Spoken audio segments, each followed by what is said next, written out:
السلام عليكم ورحمة الله وبركاته. أكم نجاجرتني فيا كيساني نتي نجاجرا الحمد لله رب العالمين. رأسكم برتمي فيديو هارا سني كبر فين جران اسمالني بشان الرفاعي جراكم أجرتنا ستي فيديو يجو كما شاكين سان كيتا فوتو إيرو بالتشيسيتو نورابي نتاجرسيسي أكمل تركو بالشاتو جتاني ترتاني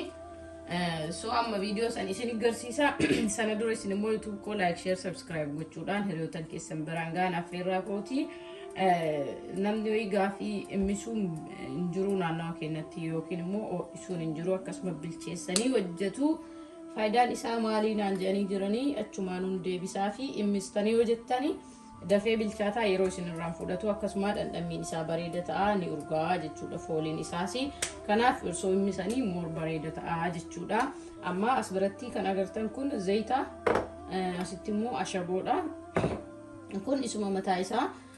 qamashichuma gaafsan qopheessee jechuudha bishaan immoo kun akkuma agartan hangana barbaachisa jedhe irra kaa'ee bishaan danfee jira maaliif bishaan uumaatti hin daballe waan ta'eef bishaan kun akkana danfee jira sana booda maal godha ooyila xiqqoo misi akka inni waliin qabannee fi kun agartanii maankaa tokko waan hin caalle jechuudha eegatti gootanii booddee ashaboo hanga silana barbaachisa jettan hin beektan waan ta'eef isin hunduu hojjettan ashaboo keessan itti gootu sana booda ka bishaan danfeera waan ta'eef maal gootanii itti nayituu jechuudha qamashicha keessan bismillah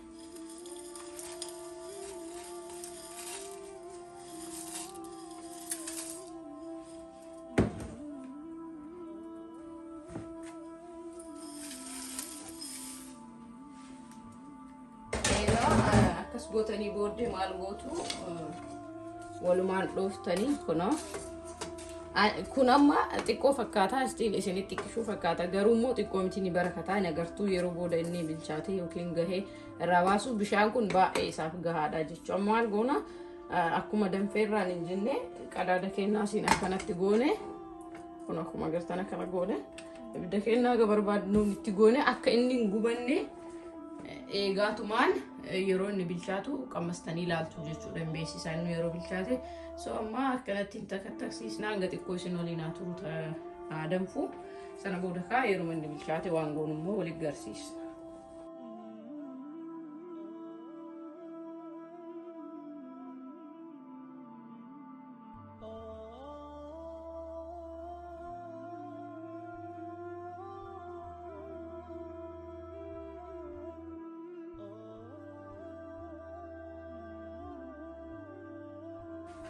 hayyee kuno akkana bishaan fixata jechuun maaliif bishaan eeganni fixatee booda isin deebi'ee jira ibidda kan ko warmii irra kaa'ee bishaan fixachiisee jala isin jalaa gubachuu waan danda'uuf akkas godhee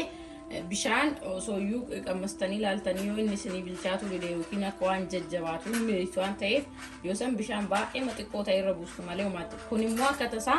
bishaan uumaan barbaanne jechuu kun akkuma agartan akkanumatti farfar ta'ee kun akkuma agartan akkana gahee jira waliin qabatu jechuu waliin dhahuu baattanii haala kanaan bilcheessita haala nama bilcheessin bilcheessitan kun akkanuma ta'ee baay'ee isinitti tolaa jechuudha sana booda maal goona ni baasna jechuun meeshaa qopheessee jira as bira akkuma agartanii meeshaa kan koo ni baasa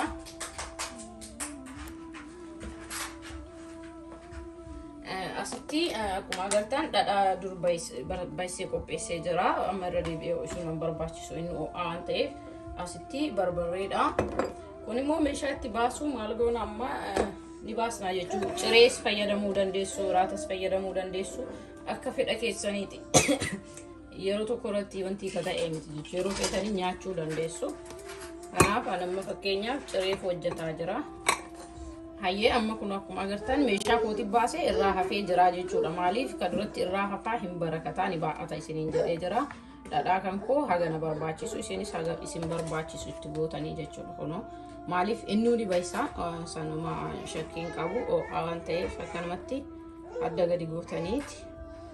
keessa gadi gootu dhadhaallee muurii yoo sirriitti guddistan dhadhamatti rifii hafa kun firfirri waan jedheef baay'ee hin barbaadu jechuudha itanii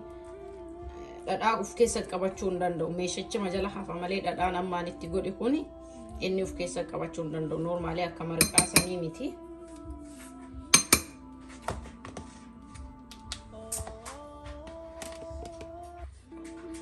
dhadhaa kan koo egaa akkana itti godhee booda barbaree asura qopheessee isin agarsiise kanallee maal godhaa kunoo dhadhaan baqaa jira wantoota sila dhadhaan ittiin baysamu hundaa dura itti godhee bayseera barbaree itti godhu waan hin barbaadiniif yoosan ijoollees waan qabuuf akkasiin baysee amma barbaree hanga fedha keessanii hanga ofii jaalattaniin itti ni gootu.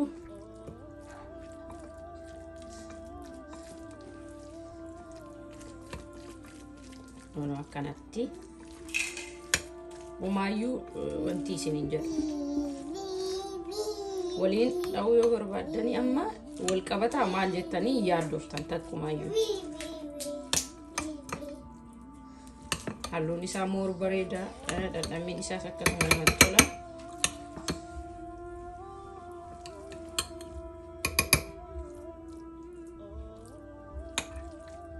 Amma egaa akkana qopheessitanii booddee dhadhaan kan koo itti baqaa deema. Maal qopheessitu wantoota ittiin nyaatan moor aanan waliin yoo fayyadamtan maashaallah baay'ee bareeda. Aanan wanti isa waliin fayyadamuu dandeessan irra caalaa garuu abbaan akka fedha isaati aananis ta'ee bishaanis ta'ee juuzas ta'ee soodaas ta'ee waan kamiinuu fayyadamuu dandeettu moor garuu aananiin fayyadamanii akka ani beekutti anis aananiin qopheessaa yeroo qopheessu akkuma agartan kunoo akkana qopheessitanii teestiisaa isiniif himaa amma kunoo akkuma agartan akkana maashaallah qophaa'ee jira jaalattu abdiirraa qabaa yoo hojjettanii bismillaahi maashaallah tabarakallah baay'ee namatti tola dhadhaas ni qaba barbarees ni qaba waan ta'eef appitaayitii keessanis hin cinqu yoosuu isinii nyaattamii garsaraa kun akkuma agartan aanan qopheessee jira. Akkana qopheeffattanii qursii keessa nyaatanii enjoy ittiin gootu isiniin jedha hanga qophii biraatiin walitti deebinutti like share subscribe gochuun mallattoo bilbilaa tuqa viidiyoon hojjedhu kamiyyuu hanga xumuraa daawwachuudhaan na gargaaraan affeerraa kooti hanga qophii biraatiin walitti deebinutti assalaamu alaykum wa rahmatullaahi wa barakaatuh.